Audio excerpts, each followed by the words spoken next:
नमस्कार, मैं हूं रंजीत कुमार और शुरू हो चुका है देश का मूड मीटर। देश का चुनाव आखिरी चरण में है और ऐसा लगता है कि नरेंद्र मोदी के खिलाफ इंडी गठबंधन को अब बाहर से समर्थन मिलना शुरू हो गया है। जी हां, बाहर से मतलब देश के बाहर से। देश के विपक्ष के लिए चीन और पाकिस्तान की चुनावी एंट्री हो चुकी है और इस बार कांग्रेस के वरिष्ठ नेता और पूर्व केंद्रीय मंत्री मणिशंकर अय्यर ने चीन पर दरियादिली दिखाई है। इंग्लैंड की कैम्ब्रिज यूनिवर्सिटी के स्टूडेंट रहे मणिशंकर अय्यर ने 1962 के चीनी आक्रमन को कथित तौर पे कथित हमला बताया। यानी कांग्रेसी अय्यर इस बात पर यकीन ही नहीं करते कि 1962 की लड़ाई में हमलावर मतलब आक्रमणकारी चीन था। पीछे अय्यर की सोच क्या है आज हम आपको बताएंगे, लेकिन उससे पहले उनका जरा बयान सुनिए। October 1962, the Chinese allegedly invaded India.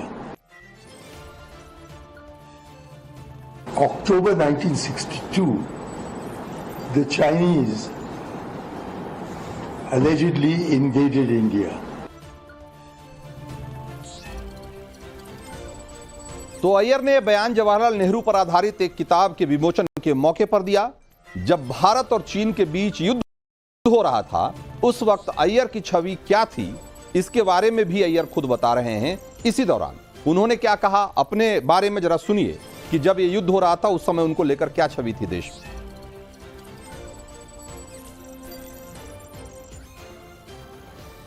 On the day that Taiwan fell, the Foreign Service exams began in London. When they were over, I was the newspaper, I was prominent in the politics of Cambridge Union. And so the newspapers used to make references to me as being very left-wing, as being a communist. तो मणिशंकर अय्यर की बातों से आपको इतना तो समझ में आ ही गया होगा कि अय्यर का जो चीन से प्रेम है, जो इश्क है, वो कोई नया नहीं है। पुराने चीनी प्रेमी हैं अय्यर और कमोबेश आज भी 62 की जंग के लिए चीन को जिम्मेदार नहीं मानते। इसीलिए वो कह रहे हैं कि चीन पर आरोप है कि उसने भारत पर हमला किया, जबकि हकीकत सबको पता है कि 20 अक्टूबर 1962 को चीन ने भारत पर एक तरफा हमला किया था। लेकिन अय्यर अभी भी चीन का बचाव करने में जुटे हुए। ये ऐसा क्यों कर रहे हैं, ये आपको जानना जरूरी है, ये भी हम बताएंगे। लेकिन उससे पहले जरा ये समझिए कि क्यों आखिर अय्यर की जो चीनी भक्ति है या चीन भक्ति है, वो ऐसे बार बार निकलकर सामने आती है। वो कौन सा एजेंडा है, वो कौन सा नैरेटिव है जो अय्यर आगे बढ़ा रहे हैं या उसको प्रोपेगेट कर रहे हैं। 62 की जंग के बाद चीन ने कई माध्यमों से ये प्रोपेगेंडा फैलाने की कोशिश की, बल्कि सफलतापूर्वक इस प्रोपेगेंडा को फैलाया कि इस जंग के लिए भारत और नेहरू की नीतियां जिम्मेदार हैं। इसी के तहत 1971 में एक किताब आई, इंडियाज चाइना वॉर, मतलब भारत का चीन युद्ध। इसे लिखा था निवेली मैक्सवेल ने, जो एक एंग्लो ऑस्ट्रेलियन पत्रकार थे। इस किताब के जरिए साबित करने की कोशिश की गई कि कैसे नेहरू की फॉरवर्ड पॉलिसी और आक्रामक रवैये की वजह से चीन को मजबूरी में भारत के साथ युद्ध करना पड़ा। यह किताब आने से पहले चीन की छवि एक आक्रमणकारी देश की बन चुकी थी। 62 से पहले चीन ने एक तरीके से जबरन तिब्बत को मिला लिया था, उस पर कब्जा कर लिया। लेकिन मैक्सवेल की किताब ने एक आक्रमणकारी राष्ट्र के तौर पर चीन की छवि को थोड़ा सजा संवार कर पेश करने की कोशिश। चीन ने इस किताब के आने के बाद जैसे राहत की सांस ली और चीन इस किताब में दिए गए नैरेटिव से इतना खुश हो गया था कि एक कार्यक्रम में चीनी प्रधानमंत्री झाओ एनलाई और पाकिस्तान के प्रधानमंत्री जुल्फिकार अली भुट्टो ने खुलेआम मैक्सवेल की प्रशंसा करते हुए कहा कि उनकी वजह से चीन को बहुत फायदा हुआ है। अय्यर जैसे कांग्रेसी नेता आज भी मैक्सवेल के सेट किए गए उसी नैरेटिव को आगे बढ़ा रहे हैं कि भारत चीन युद्ध में गलती चीन की नहीं बल्कि भारत की थी। 2018 में एक और किताब आई जिसका नाम था चाइनाज इंडिया वॉर, और यह किताब यह है। इस किताब में बर्टिल लिंटनर ने जो लिखा है वो एक तरीके से चीनी प्रोपेगेंडा को ध्वस्त करने वाली चीज। इस किताब में विस्तार से बताया गया है कि कैसे चीन 1998 से 1958 से ही भारत के साथ जंग की तैयारी में जुटा हुआ था। नेहरू की फॉरवर्ड पॉलिसी सिर्फ बहाना भर थी, जिसके तहत भारतीय सेना को चीनी सीमा पर आगे बढ़कर पेट्रोलिंग करने और अपनी पोस्ट बनाने के लिए कहा गया था, उसको सिर्फ बहाने की तरह इस्तेमाल किया गया। हकीकत यह थी कि चीन ने भारत से जंग की बड़े पैमाने पर जो तैयारी है जंग की, वो बहुत पहले से करनी शुरू कर दी।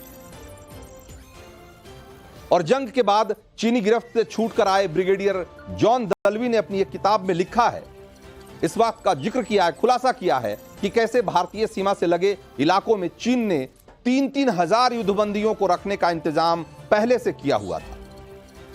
इतने बड़े पैमाने पर बॉर्डर रोड 2 साल पहले बना लिए गए थे कि आप यकीन नहीं कर सकते। असल में चीन नेहरू की तिब्बत पॉलिसी और दलाई लामा को शरण देने की जो उनका फैसला था, उससे बेहद नाखुश था। और चीन ने के जो सुप्रीम नेता थे उस समय के, माओ और देंग जियाओपिंग जैसे नेता जो है, वो कई बार इस बात का ऐलान कर चुके थे, और कई मौकों पर संकेत दे चुके थे कि वक्त आने पर नेहरू को सबक सिखा देंगे। 1998 में शुरू की गई, माफ करिएगा 1958 में शुरू की गई माओ की ग्रेट लीप फॉरवर्ड पॉलिसी की वजह से चीन में जबरदस्त असंतोष था। अकाल और भूखमरी की वजह से लोग परेशान थे। बर्टिन लिंटनर और कई दूसरे एक्सपर्ट मानते हैं कि अकाल भूखमरी से ध्यान भटकाने के लिए चीन ने 62 में भारत पर युद्ध थोपा था। तो यह है जो भारत और चीन के जो का युद्ध है उसकी हकीकत। लेकिन उस हकीकत से परे जाकर अय्यर जैसे लोग, अय्यर जैसे नेता आज भी उसी चीनी प्रोपेगेंडा को आगे बढ़ाने में लगे हुए हैं कि इस युद्ध के लिए चीन नहीं बल्कि भारत जिम्मेदार था।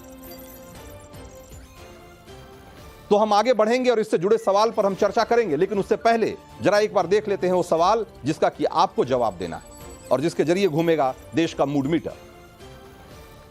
सवाल नंबर 1, चीन पर मणिशंकर अय्यर के बयान को आप कैसे देखते हैं? और ऑप्शन है आपके सामने। ऑप्शन ए है मणिशंकर अय्यर ने फिर से सेल्फ गोल किया है। ऑप्शन बी, कांग्रेस का हिडन एजेंडा सामने आया है। असल में पूरी कांग्रेस इसी लाइन पे सोचती है, बस मणिशंकर अय्यर ने उसको एक तरीके से आवाज दी है।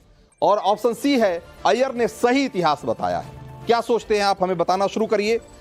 दूसरा सवाल देखते हैं, पाकिस्तानी नेता फवाद चौधरी के बयान को कैसे देखते हैं? फवाद चौधरी लगातार ट्वीट कर रहे हैं और बयान दे रहे हैं, आपको पता ही होगा। एक बार फिर से उन्होंने कहा है कि अगर भारत में मोदी को छोड़कर कोई भी पीएम बन जाए, किसी की भी सरकार बन जाए तो बेहतर है। क्यों कह रहे हो ऐसा? क्यों? ऑप्शन ए है, मोदी की पीओके की प्रतिज्ञा से डरा हुआ है पाकिस्तान। ऑप्शन बी है, भारतीय माइनॉरिटी को भड़काने की कोशिश है। और ऑप्शन सी है, इंडी के नेता पाकिस्तान पर सॉफ्ट हैं, इसलिए उनकी हिमायत करता है पाकिस्तान। कैसे सोचते हैं आप? क्या सोचते हैं? जरा हमें बताना शुरू करिए, वोट करना शुरू करिए। सवाल नंबर 3, चीन पाकिस्तान की खबरों का चुनाव पर कितना असर पड़ेगा? ये ऑप्शन है और इसका सवाल है और इसका ऑप्शन है, आखिरी चरण में राष्ट्रवाद की लहर चलेगी। ऑप्शन बी है, इंडी गठबंधन को बड़ा नुकसान होगा। और ऑप्शन सी है, कोई फर्क नहीं पड़ेगा इस मुद्दे से। तो ये है 3 सवाल जिसका कि आपको देना है जवाब। और हमारे साथ इन सवालों के अलावा भी बहुत सारे जिस पर की चर्चा किया जाना जरूरी है, और इस पर चर्चा करने के लिए हमारे साथ आज 3 खास मेहमान हैं। शिवम त्यागी, प्रवक्ता हैं बीजेपी के, चंद्रमोहन शर्मा कांग्रेस के नेता हैं, और मेजर जनरल जीडी बख्शी हैं हमारे साथ। बख्शी साहब, सबसे पहले आपके पास आऊंगा। जब अय्यर ये कहते हैं कि 62 में चीन ने तथाकथित तौर पे भारत पर हमला किया था, अलेजेडली अटैक्ड इंडिया, जब वो कहते हैं तो एक कौन सी मानसिकता है कांग्रेस और अय्यर जैसे नेताओं की जो सामने आती?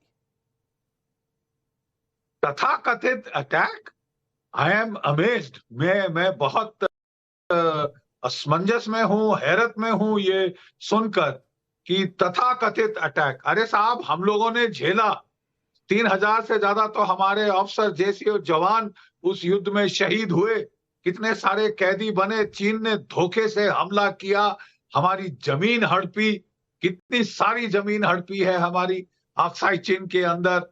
और जो अरुणाचल प्रदेश में उसने कैप्चर किया था, तवांग को कैप्चर किया था, सेला, बॉम्डिला, फुटहिल्स तक आ गया था, और आप कह रहे हैं तथाकथित हमला। वो तो इलाका उसने खाली कर दिया अरुणाचल में, लेकिन लद्दाख में जो कुछ पकड़ा था वो अभी भी उसके कब्जे में है। इसको तथाकथित अटैक कहना, मनगढ़ंत अटैक कहना, ये तो मतलब ये कोई अफीमची भी ऐसा नहीं बोलेगा साहब। तो अगर अफीमची भी ऐसा नहीं बोलेगा तो मणिशंकर अय्यर जैसे नेता जो कहते हैं कि कैम्ब्रिज से पढ़ के आए हैं और जो एक तरीके से कांग्रेस के पूरा इंटेलेक्चुअल सेल है उसके बड़े बड़े महत्वपूर्ण सदस्य हैं, वैसे लोग अगर ये बोल रहे हैं तो इसका कुछ तो मतलब होगा, कोई तो मैसेज देने की कोशिश कर रहे होंगे वो। देखिए साहब, ऐसा है कि शुरू से कांग्रेस की नीति रही थी कि वो चीन के प्रति नरम रवैया अख्तियार करें, ज्यादा ट्रेड करें, और एक डॉक्ट्रिन शुरू की गई थी, उस जमाने में फ्लोट की गई थी कांग्रेस के काल में, कि साहब हम तो चीन से लड़ ही नहीं सकते, एटमी युद्ध हो जाएगा, तो हमको तो केवल गुरिल्ला युद्ध करना चाहिए, इत्यादि इत्यादि, बहुत ही डिफीटिस्ट मानसिकता। इसी अब मैं मणिशंकर अय्यर बहुत पढ़े लिखे हैं, मैं उनकी काफी करता हूं एज अ फॉरेन स्पोक्समैन, लेकिन उनका पाकिस्तान के प्रति रवैया बहुत नरम, बहुत ही सॉफ्ट, कि पाकिस्तान न्यूक्लियर पावर है, कुछ मत करिए साहब, आपको वो उड़ा देगा, ये कर देगा, वो कर देगा। अरे साहब 3 महीने कारगिल का युद्ध चला, कितने एटम बॉम्ब पाकिस्तान ने चलाए आप मुझे बताइए। हमने सर्जिकल स्ट्राइक की, कितने एटम बॉम्ब चले पाकिस्तान की तरफ से। हमने बालाकोट में एयर स्ट्राइक करी, कितने बॉम्ब चले पाकिस्तान की तरफ से। ये मतलब डरा डरा के अपने आप को घुटनों के बल हो जाना चीन के सामने, पाकिस्तान के सामने, मैं नहीं समझता ये एक बहुत चंद्रमोहन शर्मा, क्या ये कांग्रेस की पॉलिसी रही है कि भाई चीन और पाकिस्तान या बल्कि अपने शत्रुओं की प्रशंसा करो और अपने लोगों को, अपने देश को नीचा दिखाओ? देखिए, बिल्कुल नहीं, ना तो एक कांग्रेस की पॉलिसी रही है, ना ही कोई कांग्रेस का ऑथराइज बयान है। हाँ, ये जरूर है कि आज सत्ता के अंदर बैठी हुई भाजपा जो सत्ता के गलियारों में घबराती फिर रही है और जनमत से दूर उसका वोट जा रहा है, तो उसको कहीं ना कहीं राष्ट्रवाद की जरूरत के लिए ऐसे मुद्दों की जरूरत पड़ रही है, क्योंकि कमजोर प्रधानमंत्री जब इंटरव्यू दे, बयान आपके नेता दे रहे हैं चंद्रमोहन शर्मा, देश जाना जाए, देश आज महात्मा गांधी के नाम से जाना, नहीं, मैं आपके हिसाब से थोड़ा चलूंगा, मैं अपने हिसाब से चलूंगा ना। आपकी बात जो सवाल आपसे पूछा जाएगा उसका जवाब आप देंगे कि आपसे सवाल कुछ और पूछा जा रहा है, जवाब कुछ और दे रहे हैं। और देश के भाई मैं पूछ रहा हूं कि मणिशंकर अय्यर अगर ये बोल रहे हैं तो इसके पीछे क्या मकसद हो सकता है उनका? और वो चाइना पे बात करे, उन्हीं के सांसद चाइना की जगह का जवाब मांगे उनसे और वो बोले नहीं। भाजपा के सांसद ही चाइना पे कब्जा होने की जगह के जवाब, तो चाइना कोई भाजपा के कोई नेता ने बोला, उसी के अंदर चाइना लिंकोंग के अंदर बैठे हुए जो 1.5 महीने से आंदोलन कर रहे हैं उसकी बात का जवाब दिया आपने, उस पर डिबेट करी। लेकिन नहीं, आज जो मणिशंकर अय्यर ने बोला हम तो उस पर बात कर रहे हैं। भाजपा जब जो मुद्दा रहेगा उस पर बात होगी। मैं कह रहा हूं आज जो सवाल है उस सवाल का आप जवाब नहीं देंगे, आप कहेंगे कि फला बात पे आपने डिबेट नहीं किया, पहले उस पर डिबेट करिए तब इस सवाल का जवाब देंगे हम। आपको अच्छा लगता है मणिशंकर अय्यर, तो आप मणिशंकर अय्यर के बयान को चलाइए। अरे मणिशंकर अय्यर आपके नेता हैं, आपके नेता हैं, आपको अच्छे लगते होंगे भाई। हमारा अच्छा बुरा लगने का कोई सवाल ही नहीं है ना इसमें चंद्रमोहन शर्मा। हमारा तो कोई उसमें हमारा अच्छा बुरा लगने का कोई मतलब भी नहीं है और उससे कोई फर्क भी नहीं पड़ता। सवाल ये है कि आपके नेता हैं, आपको अच्छे लगते हैं, आपके लिए वो बोलते हैं। जी को कोई जानता नहीं है क्या देश आज? चलिए मणिशंकर अय्यर को छोड़ते हैं 1 मिनट के लिए। राहुल गांधी कहते हैं मार्च 2023 में कैम्ब्रिज यूनिवर्सिटी जाते हैं, कैम्ब्रिज यूनिवर्सिटी में जाकर के राहुल गांधी चीन की तारीफ करते हैं। वो कहते हैं कि चीन शांति पसंद देश, वहां हर तरफ विकास है, चीन शांति पसंद देश है। भाई जिस देश ने हमारे ऊपर हमला किया, हमारी जमीनें अभी तक हड़प कर रखी है, जो हर बार एग्रेसर की भूमिका में सामने आता है, वो तिब्बत से लेके हिंदुस्तान और ताइवान तक जिसकी पॉलिसी पूरी दुनिया ने देखी है, उसको क्लीन चिट दे रहे हैं, उसको क्लीन चिट दे रहे हैं राहुल गांधी। शिवम त्यागी अरे विदेश जब मंत्री ने क्या कहा भाई कि हम चाइना से कैम्ब्रिज में मिल नहीं जाकर के सकते? कैम्ब्रिज में जाकर के राहुल गांधी कहते हैं कि छोटी है। चीन एक ये शांति तो पसंद आपको देश है। 70 साल में देश आजाद होने के बाद भारत को एक समृद्ध देश बनाने की बात करती है भाजपा भाई, और उन्हीं के विदेश मैं कह रहा हूं कि मंत्री कहते हैं, कांग्रेस क्या करती है, अभी तो बात ये हो रहा है ना कि रंजीत जी। कांग्रेस क्या करती है। सवाल तो ये है ना चंद्रमोहन शर्मा, अगर राहुल गांधी कहते हैं कि शांति पसंद देश है, तो अगर अय्यर ये कह दें, अय्यर इस बात पे कह दें कि नहीं उसने तथाकथित तौर पे हमला किया था, तो मैं तो ये मानूंगा कि उन्हीं की बात को आगे बढ़ा। जब राहुल शांति पसंद देश मानते हैं उनको, चीन को, तो अगर अय्यर एक कही देते हैं कि नहीं उनका हमला किया था कि नहीं किया था हमें नहीं मालूम, तो मुझे तो लगता है कि वही बात को आगे बढ़ा दी उन्होंने। विपक्ष की पार्टी होने के नाते कांग्रेस शिवम पार्टी का त्यागी। कोई भी लेना देना पाकिस्तान से नहीं है और मैं भारतीय जवाब दे जनता सकता हूं? पार्टी हाँ, हिंदुस्तान हाँ, पाकिस्तान चंद्रमोहन शर्मा, आप जरा हिंदू शिवम का भी जवाब ले लेते हैं। जा नहीं हाँ। सकती। मैं जवाब दे दूं, थोड़ा समय दे दीजिए। देखिए, मैं एक ही चीज कहना चाहता हूं। हेलो, आप मैं आवाज दे, अब बोल सकता हूं? हाँ बिल्कुल, बोलिए रंजीत जी, हाँ। मैं एक ही चीज कहना चाहता हूं कि हाँ थैंक यू। मैं एक ही चीज कहना चाहता हूं कि मणिशंकर ने अगर कोई लाइन कोट की है तो वो ये बिल्कुल to the point that China has allegedly invaded India. देख रहा है विनोद कैसे अंग्रेजी में बोल बोलकर इस देश में राष्ट्र विरोधी एजेंडा चलाया जाता है, चाइना को जो है अच्छा बताया जाता है, देश में पैसे को जस्टिफाई कराया जाता है। देख रहा है। आप एक चीज बताइए, कैसी बेशर्मी हो सकती है ये? 1962 के वॉर में इस देश के 3250 सैनिक शहीद हो गए। 3250। इस देश के 548 सैनिक जो है वो जख्मी हो गए। 38,000 स्क्वायर किलोमीटर जमीन पर चाइना ने कब्जा कर लिया और ऐसा कहा जाता है कि 3,000 से ज्यादा सैनिक हमारे वॉर प्रिजनर रहे जो बाद में छोड़ दिए गए। और इतना सब कुछ होने के बाद, ज्यादा जो है सैनिकों की शहीद होने के बाद, 3,250 के बाद, 528 जख्मी होने के बाद, 38,000 स्क्वायर किलोमीटर जमीन जाने के बाद, आज जो है मणिशंकर अय्यर आकर कहते हैं चाइना ने अलेजिडली हमला किया, चाइना ने तथाकथित हमला किया। इससे ज्यादा बेशर्मी क्या होगी? मतलब चाइना को कितना डिफेंड करना है भाई? और मैं मानता हूं कि मणिशंकर अय्यर ने जो कहा है ये बिल्कुल गलत नहीं कहा है। मुझे ऐसा लगता है, मैं ऐसा मानता हूं, मैं ऐसी शंका जाहिर करता हूं कि मणिशंकर अय्यर ने जो कहा है वो बिल्कुल कहा है। उसके जो बॉसेज हैं, उसके जो बॉस राहुल गांधी हैं, वो कहीं ना कहीं उन्हीं के इशारे पर काम कर रहे हैं। याद होगा आपको 2007 में ये वहां की जो रूलिंग पार्टी है सीसीपी, उससे जो है कॉन्ट्रैक्ट कर आए थे, उससे जो है पार्टी टू पार्टी कॉन्ट्रैक्ट करके आए थे। उस कॉन्ट्रैक्ट को रखा ही हुआ मुझे लगता है मणिशंकर अय्यर ने कहीं ताले में, उसकी चाबी मणिशंकर अय्यर के पास है। उस कॉन्ट्रैक्ट में क्या क्या लिखा है वो मणिशंकर जो है राहुल गांधी के गुरु, उन्हीं को पता है। हिंदी चीनी भाई भाई से आज यहां पर हिंदुस्तान में आप इस स्तर पर आ गए हो। और मैं एक और तस्वीर दिखाना चाहता हूं, ये डोकलाम की तस्वीर है। डोकलाम में ऊपर वाली जो तस्वीर है वो डोकलाम में जो हमारे देश के सैनिकों के साथ हुआ उससे 3 महीने पहले की तस्वीर है। और ये एक नीचे जो तस्वीर है ये डोकलाम में जो हुआ उसके 1 महीने बाद की तस्वीर है। यहां पर भी राहुल गांधी चाइना के जो डेलीगेट्स है उनसे लगातार मिलते आए। जब उनसे इस बारे में पूछा गया तो कहते बोलते कि मैं कभी भी मिल सकता हूं उनसे, उसमें क्या परेशानी है? आप लीडर ऑफ ऑपोजिशन नहीं है, आप नहीं सिर्फ मिलते ही नहीं बल्कि विदेशों में जाकर उससे बढ़कर, शिवम, उससे एक कदम आगे जाकर, मैं तो ये कह रहा हूं कि मिल लेना तो एक चीज है, लेकिन अगर विदेशों में जाकर के अगर आप चाइना को आप एक शांति पसंद देश बताएंगे, एक ऐसा देश बताएंगे जिसको जो शांति दूत है, तो आप एक तरीके से आप क्या मैसेज देना चाह रहे हैं पूरी दुनिया को? ये किसी से छुपी हुई बात नहीं है और ये समझ में नहीं आने वाली बात नहीं है। नहीं, मिल लेना भी बड़ी बात है, मिल लेना भी बड़ी बात है रंजीत जी। मिल लेना इसलिए बड़ी बात है कि मिल लेने में क्या बात हुई? ठीक है, हम फिर अभी आएंगे और सवाल है, और भी सवाल है, लेकिन उससे पहले जरा लोगों के सवाल एक बार देख लेते हैं। लोगों के जो जवाब हैं, जो हमने सवाल किया था लोगों से, जरा एक बार उनका क्या रुझान आ रहा है जरा देखना चाहिए।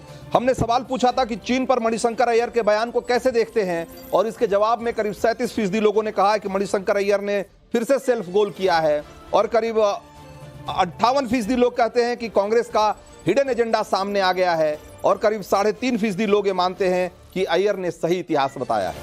तो 3.5% लोग ही अय्यर के साथ हैं, बाकी सारे लोग या तो मानते हैं कि ये कांग्रेस का हिडन एजेंडा है, या मणिशंकर अय्यर जैसा कि अक्सर करते हैं चुनाव के मौके पे सेल्फ गोल कर लिया है। सवाल नंबर 2 का भी जल्दी से रुझान दिखाइए। पाकिस्तानी नेता फवाद चौधरी के बयान को आप कैसे देखते हैं, जिन्होंने एक तरीके से विपक्ष के सारी विपक्षी पार्टियों के लिए अपील जारी की है कि भाई अगर ये जीत जाए तो बहुत अच्छा होगा। उसमें 66% लोग ये मानते हैं कि मोदी की पीओ के प्रतिज्ञा से डरा हुआ है पाकिस्तान, इसलिए इस तरह का बयान दे रहा है। मोदी जो बार बार कह रहे हैं, बीजेपी जो बार बार कह रही है कि अब की बार पीओ के लेकर रहेंगे, इससे घबराया हुआ पाकिस्तान इस तरह का बयान दे रहा है। और भारतीय माइनॉरिटी को भड़काने की कोशिश है, ऐसा मानने वाले लोग करीब 17% लोग हैं। और 16% लोग कह रहे हैं कि इंडी के नेता पाकिस्तान पर सॉफ्ट हैं, इसलिए पाकिस्तान पक्ष लेते हैं। तो यह है सवाल नंबर 2 का रुझान। और सवाल नंबर 3 भी एक बार दिखा दीजिए जल्दी से। चीन पाकिस्तान की खबरों का चुनाव पर कितना असर पड़ेगा, यह हमने पूछा था। और इसके जवाब में 50% लोग कह रहे हैं कि आखिरी चरण में राष्ट्रवाद की लहर चलेगी, और 36% लोग कहते हैं कि इंडी गठबंधन को इसका नुकसान होगा, और 13% लोग हैं जो मानते हैं कि इसका कोई फर्क नहीं पड़ेगा। एक बार फिर से लौटते हैं, जल्दी जल्दी जरा जवाब लेना पड़ेगा क्योंकि समय कम है। जनरल बख्शी, अगर राहुल गांधी ये बाहर में जाकर, विदेशों में जाकर, मैं आपके पास आऊंगा, जल्दी जल्दी जवाब लेंगे। राहुल गांधी अगर विदेश में जाकर ये कहते हैं, ऐसे बयानों की एक लंबी फहरिस्त है, जब वो जाकर चीन की तरफदारी करते हुए दिखते हैं, चीन की प्रशंसा करते हुए दिखते हैं, इसको कैसे देखा जाए जनरल बख्शी? देखिए, चीन और भारत के बीच में काफी जबरदस्त विवाद है, झड़पें हुई हैं बॉर्डर पे, गलभड़पें हुई, हमारे फिर सैनिक 19 शहीद हुए थे, हाल की बात है, ठीक है। और यहां जाके विवादित आप जो ऐसे संगीन मामले के बारे में कहें कि चीन तो शांति पसंद देश है। हाँ, 1962 में 3200 हमारे सैनिक मार दिए थे, 3000 कैदी पकड़े थे, कोई 40,000 स्क्वायर किलोमीटर के करीब हमारी सरजमी छीन ली थी, लेकिन वो तो साहब शांति प्रिय देश है। अरे साहब, आपकी सरकार के टाइम में हुआ, तब नेहरू जी प्रधानमंत्री थे और वो रो रहे थे, तकरीबन आपके टेलीविजन पे तो नहीं था उस वक्त, रेडियो पे जाके ब्रॉडकास्ट कर रहे थे, my heart bleeds for the people of Assam, जिसको हम छोड़ के भाग रहे हैं, इत्यादि इत्यादि। अरे साहब, चंद्रमोहन शर्मा, जिस सदमे से नेहरू कभी जीते जी उबर नहीं पाए, उसको लेकर के इस तरीके से कांग्रेस के नेता आज बोल रहे हैं। अपने ही कम से कम अपने इतिहास और अपने नेताओं के प्रति तो कुछ कृतज्ञता रखिए।